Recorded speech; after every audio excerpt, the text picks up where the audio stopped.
ടൈറ്റാനിക്കിന്റെ വെളിയിൽ നിന്ന് ടൈറ്റാനിക്കിന്റെ ഭംഗി ആസ്വദിച്ചുകൊണ്ടിരുന്നപ്പോഴാണ് പരിചയമുള്ള രണ്ട് മുഖങ്ങൾ സൂക്ഷിച്ചു നോക്കിയപ്പോഴാണ് നമ്മുടെ ജാക്കും റോസും. നമ്മുടെ ഏവരുടെയും കൺമുന്നിൽ നിന്ന് മൺമറഞ്ഞു പോയ ടൈറ്റാനിക്കിന്റെ റീക്രിയേഷൻ നമുക്കൊന്ന് പോയി ആസ്വദിച്ചാലോ? വരൂ.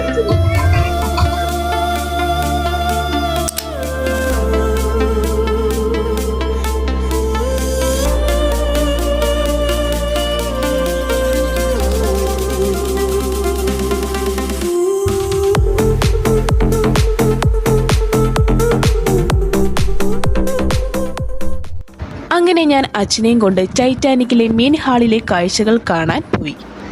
അങ്ങനെ മെയിൻ ഹാളിലെ കാഴ്ചകളെ പറ്റി പറയേണ്ടതില്ല, കാരണം കറക്റ്റ് കപ്പലിൽ എങ്ങനെയാണോ സജ്ജീകരണങ്ങൾ ഒരുക്കിയിരുന്നത് അതുപോലെ തന്നെ വിശാലമായ ഇരിപ്പിടങ്ങൾ, അതേ ഒരു റീക്രിയേഷൻ തന്നെയാണ് ഇവിടെ അവർ ഒരുക്കി വെച്ചാക്കുന്നത്.